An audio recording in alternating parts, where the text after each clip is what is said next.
And now for the second part of the lecture entitled Preaching and Race. We have been moving through several key principles of critical race theory that can help Christian preachers understand how to preach pertaining to race in American culture and society. So thus far, in terms of the principles we have reviewed, we've talked about a social constructionist view of race, the ordinariness of racism, unconscious racism, and the transparency phenomenon.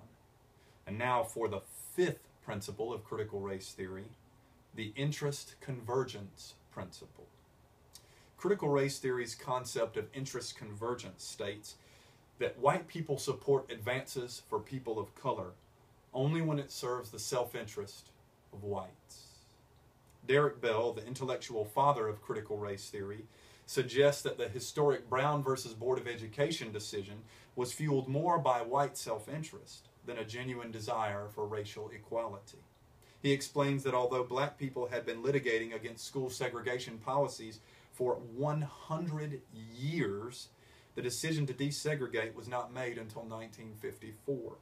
At that time, it served the interest of America's white leadership by improving America's image as it struggled against communist countries to win the loyalty of the mostly non-white Third World. Desegregation also reassured black veterans returning from World War II that the freedom and equality touted during the war might become a reality at home. Thus, the Brown versus Board decision quelled black anger about post-war prejudice and thereby soothed white leaders' fears of a social uprising. The upshot of Bell's analysis is that Brown versus Board of Education was precipitated primarily by political necessities rather than by moral concern about racial injustice. Bell's bold assessment of Brown versus Board of Education drew fierce criticism when first published, but subsequently the historical research of Mary Dudziak corroborated Bell's hypothesis. Bell observes interest convergence in civil rights gains throughout American history. For example, he suggests that Lincoln's issuing of the Emancipation Proclamation was not an act of moral heroism, but an effort to help the Union Army win the Civil War. After the Emancipation Proclamation was issued, almost 200,000 blacks joined the Northern Army, and they made a decisive difference in several battles. Moreover, while the Emancipation Proclamation abrogated the legal claims of slave masters, it created no substantive rights in the slaves themselves. Consequently, blacks were thereafter re-subjugated by the black codes and by racial violence. When the promise of 40 acres and a mule was not kept, recently freed blacks had no means of survival. In Bell's account of interest convergence, we can see another hallmark of critical race theory, which is revisionist history.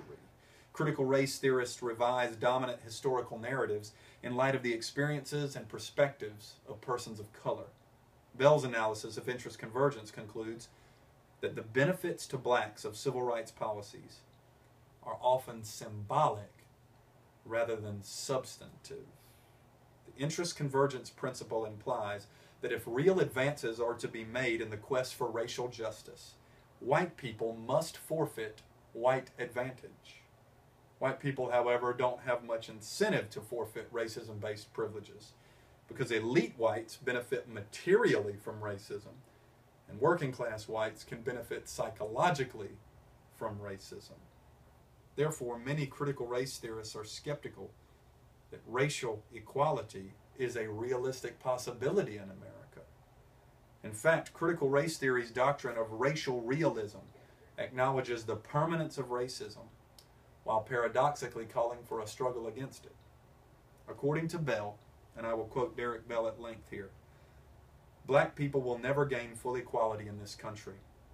Even those Herculean efforts we hail as successful will produce no more than temporary peaks of progress, short-lived victories that slide into irrelevance as racial patterns adapt in ways that maintain white dominance. This is a hard-to-accept fact that all history verifies. We must acknowledge it, not as a sign of submission, but as an act of ultimate defiance. Bell believes the social stability of America depends on the maintenance of white ascendancy, and therefore, white ascendancy will endure as long as the United States endures. If the social stability of the United States depends on white dominance, then racial issues are quite radical, and that they go to the root of American society. In light of these ideas, preachers must realize that striving for racial equality disrupts the very foundation of the social order. Critically informed opposition to racism is intrinsically agitating and destabilizing. When preachers are aware of the interest convergence principle, we will be vigilant for ways in which the maintenance of white advantage masquerades as racial equality. We will exercise ongoing skepticism about the motives of whites in promoting racial equality, and for white persons that means exercising scrutiny of our own motives pertaining to race relations and racial justice. Although there are instances in which the upshot of interest convergence is a welcome improvement compared to the past, preachers should grow increasingly aware of the ways in which persons of color are allowed only those social advances that paradoxically buttress white power. The sixth principle of critical race theory I want to share in this lecture is its critique of liberalism and colorblindness. Critical race theory offers a stringent critique of liberalism, especially the specious virtue of colorblindness. Neil Gotanda contends that the liberal ideal of racial non-recognition is self-contradictory and, quote, fosters the systematic denial of racial subordination and the psychological repression of an individual's recognition of that subordination, thereby allowing it to continue. A colorblind approach to race is literally impossible to achieve, for while medical colorblindness indicates that one cannot perceive part of what is actually before one's eyes, racial colorblindness requires fully ignoring that which has already been noticed. The self-contradictory nature of colorblindness is exposed in Michael Omi and Howard Winant's keen analysis of racial formation in everyday life. They state, and I quote, "One of the first things we notice about people when we meet them, along with their sex, is their race. We utilize race to provide clues about who a person is. This fact is made painfully obvious when we encounter someone whom we cannot conveniently racially categorize. Someone who is, for example, racially mixed or of an ethnic racial group that we are not familiar with.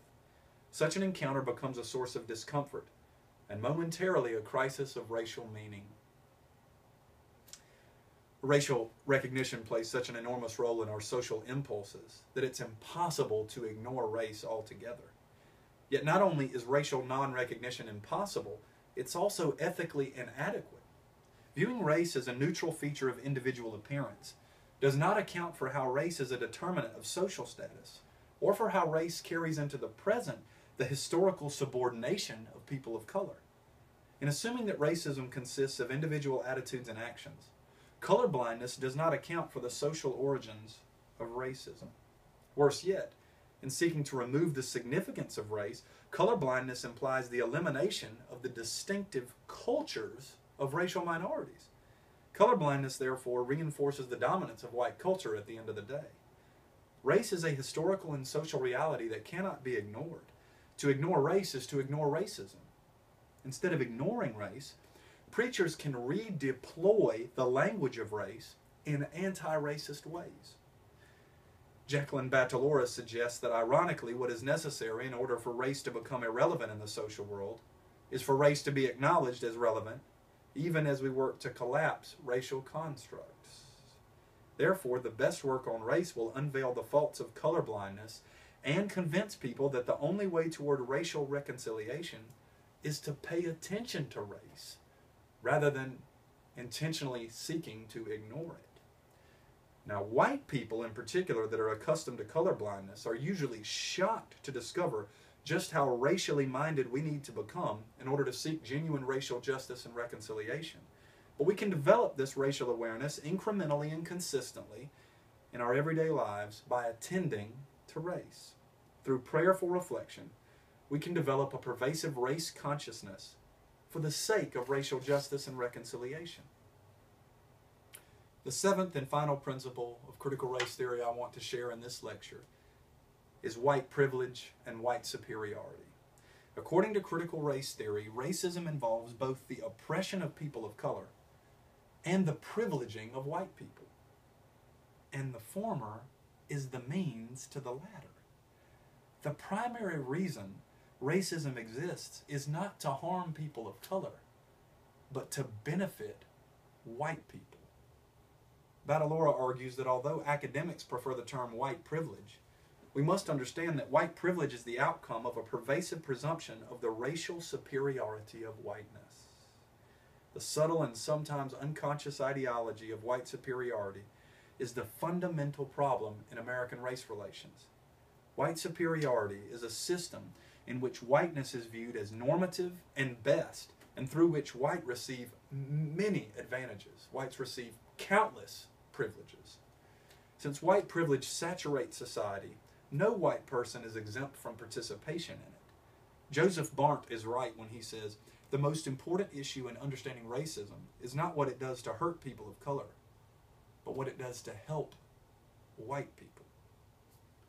The ideology of white superiority and the social fact of white privilege bring us to perhaps one of the most difficult projects in addressing racism. Elevating persons of color from subordinate status requires a corresponding lowering of white persons from privileged status.